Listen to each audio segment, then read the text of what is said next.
मैं अपने घर के आंगन में बैठी सब्जी काट रही थी जब मैंने देखा कि मेरी जवान जहां बेटी कमरे से बाहर निकली तो अजीब तरह से लंगड़ा लंगड़ा कर चल रही थी। मैंने कहा, लड़की ये क्या कर रही है, किस तरह से चल रही है? तो कहने लगी, इस तरह से नहीं चलूँ तो और किस तरह से चलूँ? आपको क्या पता मेरी हालत क्या है, किसकी हालत क्या है। दिन भर बिस्तर तोड़ती रहती है, पढ़ाई के नाम पर पूरा दिन कमरे में बैठी रहती है। मैं इससे घर का कोई काम भी नहीं करवाती और अब इसको ऐसा क्या हो गया कि इसकी चाल ही बदल गई। उसने मेरे सवाल का जवाब नहीं दिया और वहां से चली गई। सिर्फ उसकी चाल ही नहीं, उसकी हरकतें भी बदली बदली सी थी। मुझे उसके चाल चलन कुछ ठीक नहीं लग रहे थे। उससे ज्यादा उसका अंदाज अजीब सा लग रहा था। ऐसा लगता था जैसे सारे समाज की सताई हुई है। सबसे ज्यादा परेशानी इसी को है। खैर, अभी यह सोच ही रही थी कि मेरा पति कमरे से बाहर आया। मैंने कहा, आप रात को बेटियों के कमरे में सो गए थे? तो कहने लगा, हाँ, मैं उनको ट्यूशन पढ़ा रहा था तो वहीं पर सो गया और अजीब तरह से अंगड़ाई लेने लगा। मैंने कहा, आपको जवान बेटियों के कमरे में सोने की क्या जरूरत थी? मुझे तो लगा कि आप सुबह उठकर काम धंधे पर चले गए। तो कहने लगा, नहीं, अभी काम पर जाऊंगा। वह मेरा मर्द था, मैं उसकी हरकतें पहचानती थी। अजीब तरह की हरकतें कर रहा था।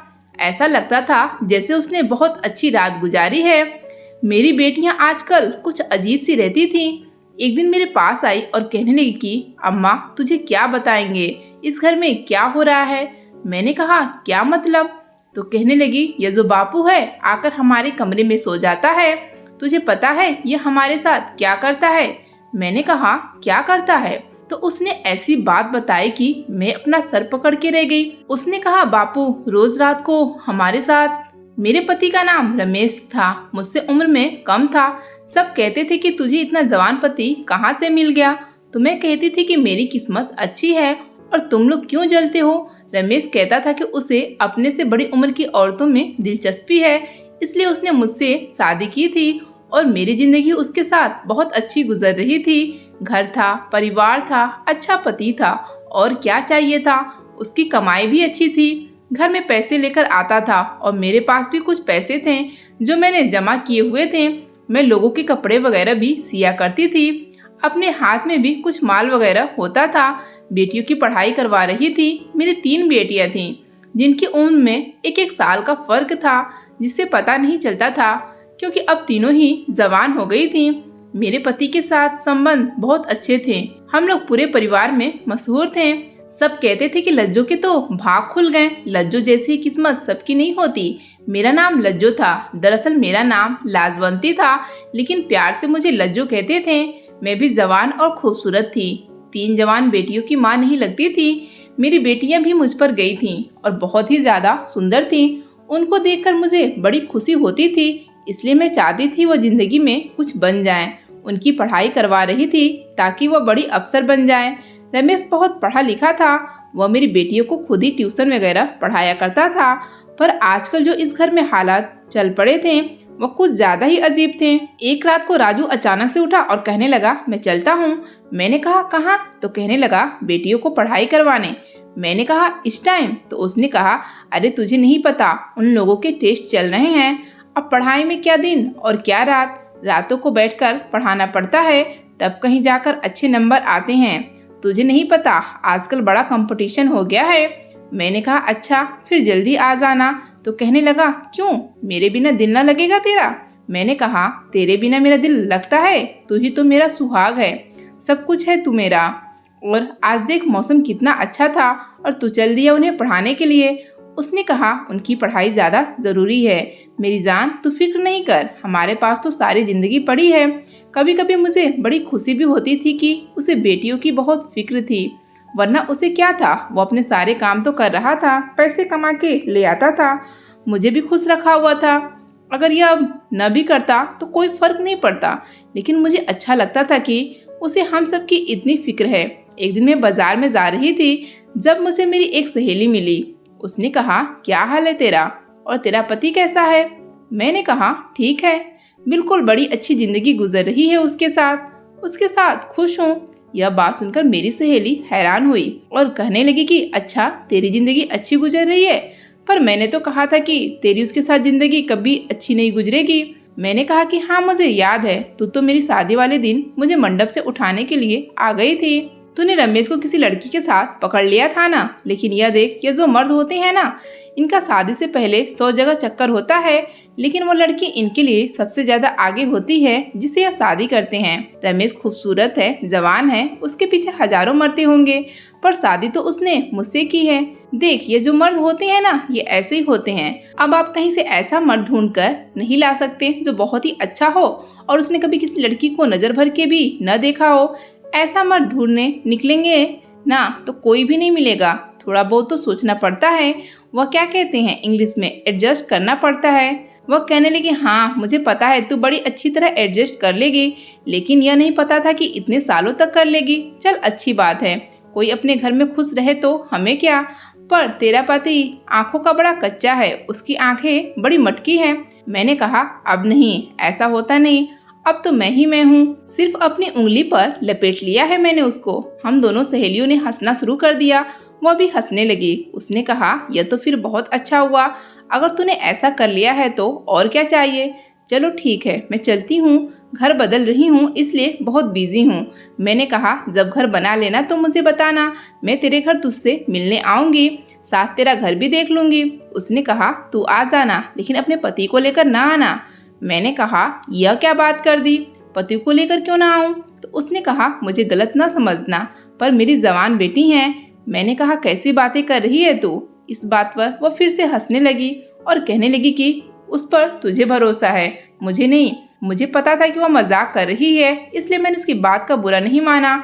मैं इस बात को मान गई थी कि खूबसूरत मर्द के पीछे अगर बहुत सारी लड़कियां हो तो उसमें कसूर लड़कियों का है, उसमें मर्द का नहीं। अब तो यह रोज रोज का होने लगा। मेरा मर्द रमेश बेटियों को कमरे में पढ़ाई करवाने के बहाने जाता और वहां पर बैठ जाता।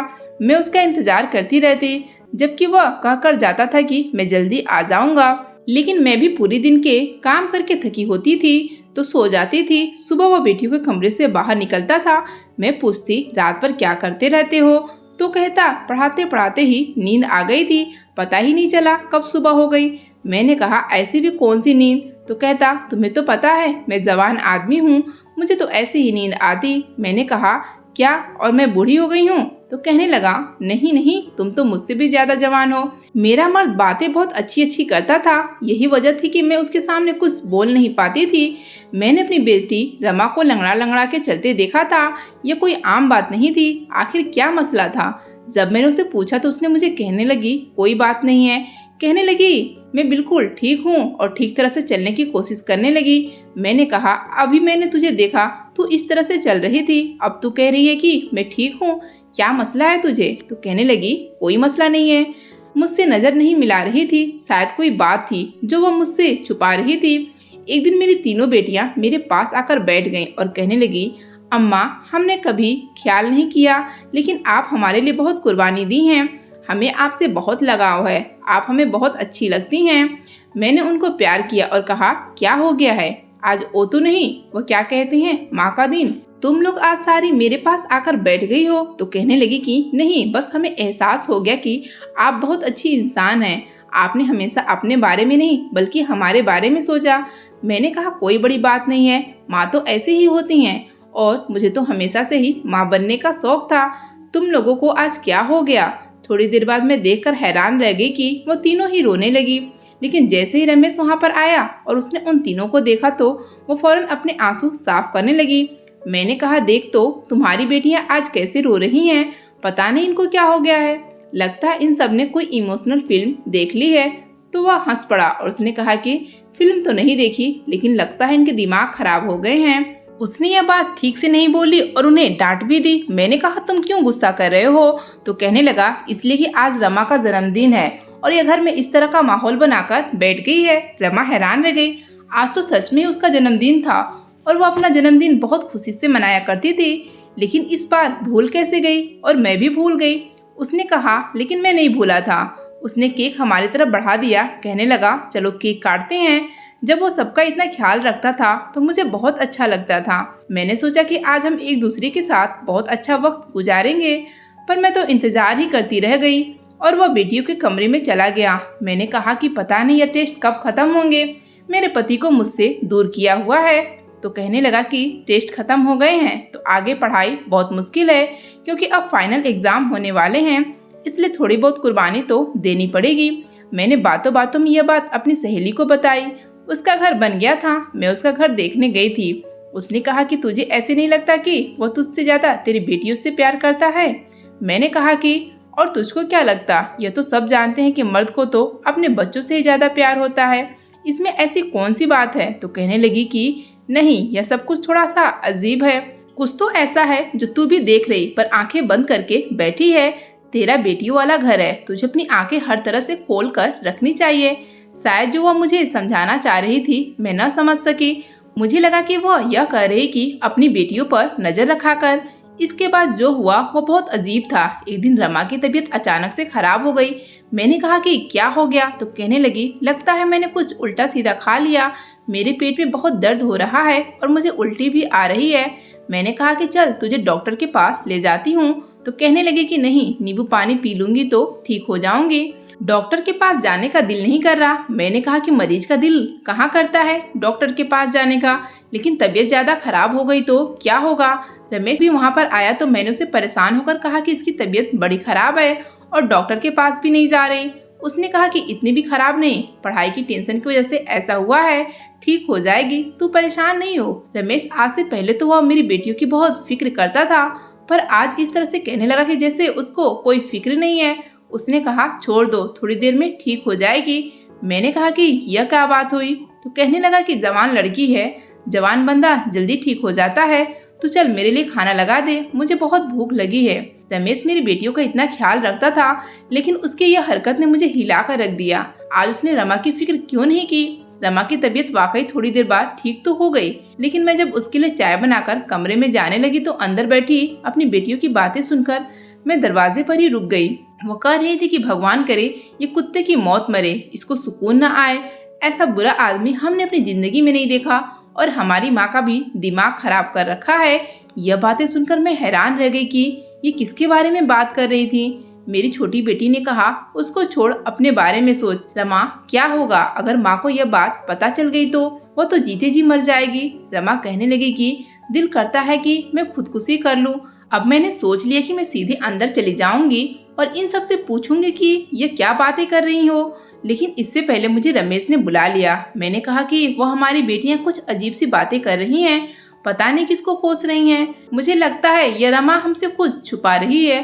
मैं बोल रही थी कि रमेश ने मुझे एक तोहफा दिया और कहा कि तू उनको छोड़ और मेरी तरफ देख। आज उसका मूड बहुत अच्छा था। उसकी बातों में लग के मैं ये बात भी भूल गई। लेकिन सुबह बहुत बड़ी मुसीबत आई। रमा बेहोश हो चुकी थी और होश में नहीं आ रही थी। अब तो उसे डॉक्टर के पास ले जाना था, लेकिन रमेश अभी भी कह रहा था कि डॉक्टर के पास ले जाने की जरूरत नहीं है। मैंने कहा कि ऐसे कैसे, मेरी बेटी को होश नहीं आ रहा। मजबूरी में उसे डॉक्टर के पास ले गए तो डॉक्टर ने एक टेस्ट किया और उसके बाद घर भेज दिया। कहने लगा कि इसको बहुत कमजोरी हो रही है, लगता है इसने खाना नहीं खाया, आपको टेस्ट की रिपोर्ट फोन पर बता दूंगी। 2 घंटे के बाद डॉक्टर का फोन आया और बस उसके बाद तो जैसे हम सभी की जिंदगी बदल कर रह गई थी। डॉक्टर ने बात ही ऐसी बताई थी। जब मैंने यह बात सुनी तो मैंने फोन रखा और रमा के कमरे में कदम रखा और कहा कि इस दिन के लिए तुझे पढ़ाया लिखाया था, तुझे आजादी दी थी कि तू यह सब कुछ करे। बाकी सभी मुझे हैरान होकर देखने लगी, लेकिन रमा जानती थी कि मैं क्या बात कर रही थी, इसलिए उसने सिर झुका लिया, क्योंकि डॉक्टर ने बताया था कि आपकी बेटी माँ बनने वाली है और उसने अपने बच्चे को खत्म करने के लिए कोई गोली खाई है, जिसकी वजह से उसकी हालत खराब हुई है, लेकिन बच्चा सही सलामत है और उसे कुछ नहीं हुआ। रमा ने रोना शुरू कर दिया। मैंने कहा कि बता यह सब कुछ किसने किया है? तो उसने कहा कि सब बताती हूँ, और मुझे मेरे कमरे में ले गई। वहाँ जाकर उसने मुझे अकेले में अलग ही कहानी सुनाई और कहा कि यह सब मेरी गलती है, मेरी वजह से हुआ है।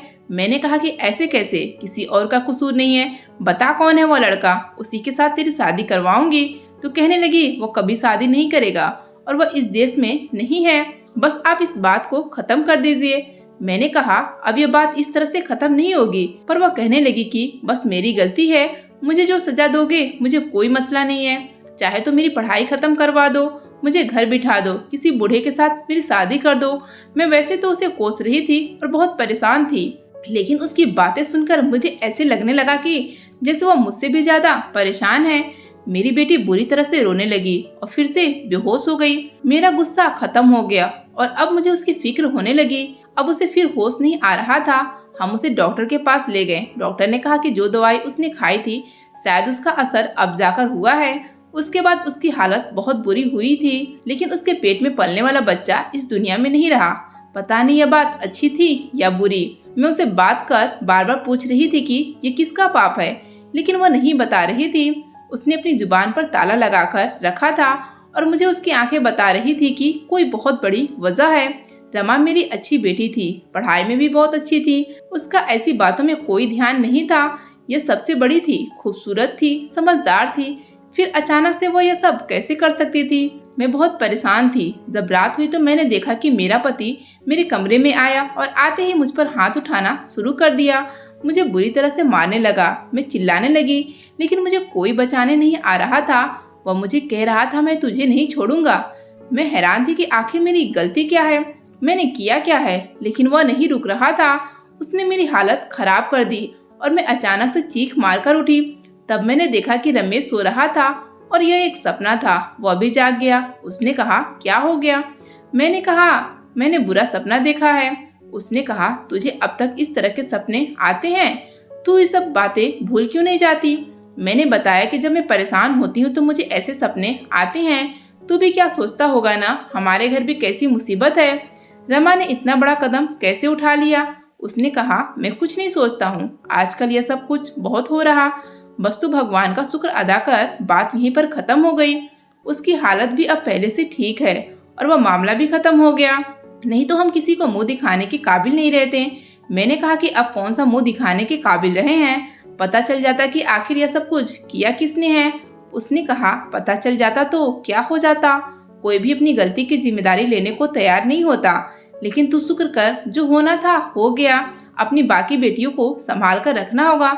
मैंने कहा कि अब उसको पढ़ाएंगे नहीं, बस इस दफा परीक्षा में बैठाकर, उसके बाद सब खत्म। तो उसने कहा नहीं नहीं, इसमें उसकी कोई गलती नहीं है। मैंने कहा तुम्हें उसकी इतनी फिक्र क्यों है? तो वह कहने लगा कि फिक्र नहीं करूँ तो क्या करूँ। मैं अपनी खुशी सहेली के घर गई और परेशानी में उसको सब कुछ बता दिया। वह थोड़ी सी उल्टी सीधी बातें जरूर करती थी, लेकिन थी तो मेरी अच्छी सहेली, बहनों जैसी थी। उसने कहा मैं तुझे पहले ही कह रही कि मसला बाहर नहीं तेरे घर के अंदर ही है। मैंने कहा तू कहना क्या चाहती है, मुझे खुलकर बता दे। उसने कहा मैंने खुलकर कुछ नहीं बताना, लेकिन तुझे खुद यह सब कुछ समझना होगा। देख तेरे घर में कौन है, तेरी बेटियां कहाँ जाती हैं, उनके कमरे में कौन आता जाता है, कौन ऐसा है जो उनके साथ यह सब कुछ कर सकता है। तुझे बहुत बारीकी से हर बात के बारे में सोचना पड़ेगा, तब जाकर तू यह पता कर पाएगी कि यह सब कुछ किसने किया है। नहीं तो इसी तरह सोच सोच कर ही पागल हो जाएगी, लेकिन मिलेगा कुछ नहीं। वो ठीक कह रही थी। कोई तो ऐसी बात थी जिसको मैं देख नहीं पा रही थी। मैं आजकल बहुत परेशान थी। जब मैं एक दिन रमेश को किसी से फोन पर बात करते हुए सुना, वो कह रहा था मैं तो स्वर्ग में रहता हूँ, मेरे साथ बहुत अच्छा हो रहा है, मेरे आसपास तो परियां ही परियां हैं। इस बात पर वह हंसने लगा। एक तरफ हमारे घर में इतना बड़ा तूफान आया था कि अभी तक कोई भी नॉर्मल नहीं हो पाया, तो दूसरी तरफ ये इतना खुश होकर कैसे बातें कर रहा था। कहने लगा औरत बड़ी झाली होती है और मेरी वाली से बड़ी पागल तो कोई है ही नहीं। मैं अचानक से कमरे के अंदर चली गई तो उसने फोन बंद कर दिया। मैंने कहा किससे बात कर रहे थे? तो कहने लगा वो मेरी मौसी है ना, गोरखपुर वाली, उनसे बात कर रहा था। मैंने कहा आज उसको तेरी याद कैसे आ गई?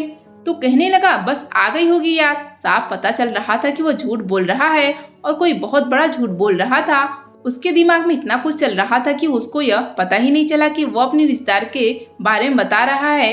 वो जिंदा है कि नहीं, वो तो मर चुकी थी। मुझे अचानक से मेरी सहेली की बातें समझ आने लगी। वो इशारा किस तरफ कर रही थी अब मुझे समझ आ गया। रमेश ही तो था जो मेरी बेटियों के कमरे में जाता और मैं बेफिक्र होकर सो जाती थी। अब मेरे पास एक ही रास्ता था, अगर रमेश से सवाल करती तो वो झूठ बोलता। मुझे यह जानने के लिए एक बढ़िया से प्लान की जरूरत थी। वह कमरे में क्या करता था और मेरे दिमाग में प्लान आ चुका था। मैंने सोच लिया था कि मैं चुपके से अपनी बेटियों के कमरे में छुप जाऊंगी। सुबह मैंने उनके कमरे में एक अलग से अलमारी रखवा दी। वह कहने लगी क्या माँ इस अलमारी को यहाँ क्यों रख रही हो? तो मैंने कहा वो बाहर जगह नहीं है ना, इसलिए। मेरा इरादा उसी के पीछे छुपने का था, क्योंकि अगर मैं उसके पीछे छुपी होती तो किसी को पता नहीं चलता कि मैं वहाँ पर खड़ी हूँ। शाम हुई तो मैंने रमेश से कहा कि मैं अपनी सहेली के घर जा रही हूँ। उसके घर में जगराता है, माता रानी की पूजा है, रात वहीं पर गुजरेगी। उसने कहा हाँ चली जाओ, अच्छा है, तुम्हें भी अच्छा लगेगा। मैंने कहा हाँ बड़ी परेशान हूँ इसलिए जा रही हूँ। मैं चाहती थी कि वह यह सोचे कि मैं घर पर नहीं हूँ ताकि वह बेफिक्र हो जाए और जो भी करना चाहता है खुलकर करे। जबकि मैं शाम होते ही अलमारी के पीछे छुप गई। मेरी बेटियों ने खाना खाया और वह कमरे में ही बैठी थी। जैसे ही रात हुई तो कुछ ऐसा हुआ कि मैं हैरान रह गई। रमेश कमरे में दाखिल हुआ। इसमें ऐसी कोई बात नहीं थी, वह इस समय उन्हें पढ़ाया करता था, पर उसने आते ही कहा बस करो यह पढ़ाई और काम पर लगो। मैंने कहा ये क्या कह रहा है कि पढ़ाई बस करो, यह तो इनको आता ही पढ़ाने के लिए था। उसके बाद उसने मेरी छोटी बेटी को कहा आज तेरी बारी है। फिर वहाँ वह सब होने लगा जो देखकर मुझे ऐसा लगा कि मेरे घर को नर्क बना दिया है और मेरी बेटियां इसके हाथों में इस्तेमाल हो रही थी। वह मेरी बेटियों के साथ बहुत बुरा कर रहा था और मेरे ही घर में मेरे नाक के नीचे कर रहा था और मैं यह सोचती थी कि उन्हें पढ़ाता है। मैंने अपने फोन से उसकी वीडियो बना ली क्योंकि यह जरूरी था। थोड़ी देर बाद वह वहाँ से चला गया और मेरी बेटियां बैठकर रोने लगी। इसका मतलब वो बच्चा जो रमा की कोख में था वो भी मेरे पति का था।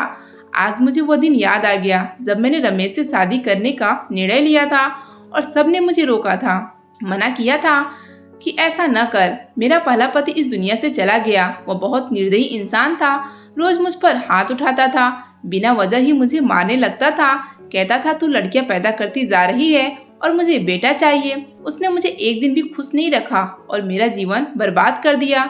ये तीनों बेटियां उसकी ही थीं। उसके देहांत के बाद मेरी जिंदगी में रमेश आया, जवान और कम उम्र का लड़का जिसे मुझे पागलों जैसी मोहब्बत थी।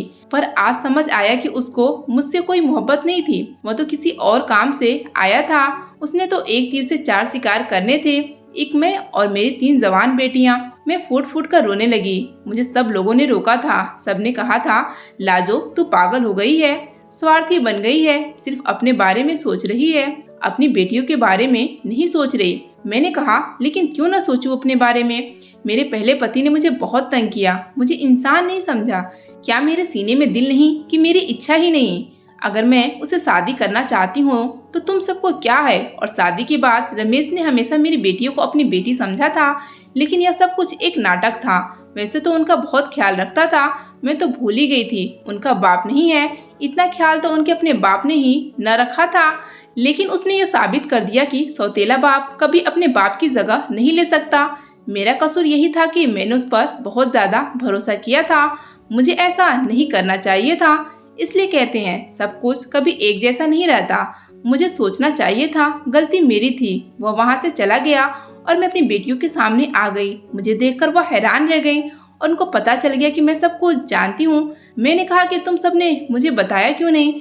उन्होंने रोते हुए कहा वो कहता था कि तूने अपनी माँ को सब कुछ बताया तो मैं तुम्हारी माँ को जान से मार दूंगा, उसे खत्म कर दूंगा। हम ऐसा नहीं चाहते थे क्योंकि आपके अलावा हमारा कोई था ही कौन, इसलिए हम डर गए। उसने हमें कहा था कि मैं तुम्हारी माँ को बहुत आसानी से खत्म कर सकता हूँ और वो ऐसा कर भी सकता था। फिर रमा के साथ जो कुछ हुआ उसका जिम्मेदार भी यही है और यह बहुत वक्त से हो रहा है। मैंने कहा कि तुम लोगों को मुझे बताना चाहिए था। तुम्हारा अपना बाप जैसा भी था लेकिन डरपोक नहीं था, बहादुर आदमी था। तुम्हारे अंदर उसी का खून है। मेरी बेटियां बहुत रो रही थीं, पर मैंने उनको कहा कि बस अब सब खत्म हो गया, अब मैं तुम सबका बदला लूंगी, तुम फिक्र नहीं करो। उसने कहा कि आप क्या करोगी? मैंने कहा कि मैंने सोच लिया है मुझे क्या करना है। तुम लोग अपना सारा सामान लो, अपने स्कूल जाओ, जाने की तैयारी करो क्योंकि हम यह शहर हमेशा के लिए छोड़कर जाने वाले हैं। एक हफ्ता है तुम लोगों के पास, अपनी तैयारी करो पर किसी को बताना नहीं। मुझे मेरी बेटियों ने कहा कि शहर छोड़ने से क्या होगा? मैंने कहा कि यह हमें तलाश कर लेगा, बस तुम लोगों को जो कहा है वह करो। मैंने कहा था ठीक है। मैंने जो वीडियो बनाई थी वो मेरे पास सबूत था। मैंने पुलिस स्टेशन में जाकर रिपोर्ट करवानी थी और साथ ही उनको वीडियो भी देनी थी। उसके बाद पुलिस वालों ने उसे जरूर पकड़ लेना था। मैं शहर छोड़ने की तैयारी कर ली और अपनी बेटियों को भी समझा दिया कि क्या करना है और कैसे करना है। रमेश को पता भी नहीं था उसके साथ क्या होने वाला था, वह बिल्कुल अज्ञान था। हम सब एक दूसरे के साथ थे। मैं बहुत सावधानी से सब कुछ कर रही थी क्योंकि अब हम गलती नहीं कर सकते थे। पहले ही मुझसे बहुत गलती हुई थी। मेरी दोस्त जानती थी रमेश एक बुरा इंसान था। जब हमारे फेरे होने लगे थे तो उसने मुझे बताया था कि अभी भी तेरे पास वक्त है। पर एक वक्त मैं पागल हो चुकी थी। क्योंकि मुझे कभी मोहब्बत मिली ही नहीं थी। इसलिए जब इसने मुझे कहा था कि मुझको हमेशा खुश रखेगा तो मैंने यकीन कर लिया, क्योंकि मुझसे बहुत मोहब्बत करता है। मेरी बेटियों को अपनी बेटियां समझेगा। वह शुरू में ऐसा ही था। अभी हमारी शादी को 7 साल हुए थे। मुझ पर समाज ने उंगली उठाई थी, कहा था कि इसको अपनी बेटियों का ख्याल नहीं है, बुढ़ापे में शादी कर रही है, बूढ़ी हो गई है। लेकिन मैंने किसी की बात नहीं सुनी थी और मैं अपने आप को सही समझती थी। लेकिन मुझे लोगों की बातें सुननी चाहिए थी। हम समाज में रहते हैं तो हमको इसकी बातें भी सुननी पड़ती है। मैंने जाने का इंतजाम कर लिया और पुलिस वाले को सारे सबूत दे दिए। जैसे ही हम अपने मोहल्ले की गली से निकल रहे थे, पुलिस की गाड़ी हमारे घर की तरफ जा रही थी और रमेश घर में अकेला था। पुलिस से बच भी जाता तो उसके लिए ये सजा काफी थी कि मैंने उसको हमेशा के लिए छोड़ दिया था।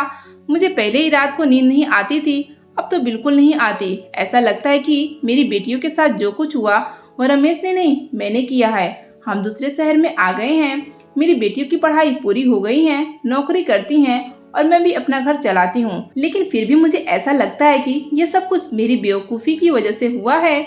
अपने आप को बहुत बुरा भला कहती हूँ। रात को नींद नहीं आती है, बस जिंदगी इसी तरह से गुजर रही है। दिल करता है कि जान दे दूंगी अपनी बेटियों के लिए, जिन्हें मुझसे बहुत मोहब्बत है। दोस्तों, उम्मीद करती हूँ आपको हमारी कहानी पसंद आई होगी। कहानी पसंद आई है तो वीडियो को लाइक करें, चैनल पर नए हैं तो चैनल को सब्सक्राइब करें और हाँ, नोटिफिकेशन को ज़रूर दबाएं ताकि अगली अपडेट सबसे पहले आपको मिले।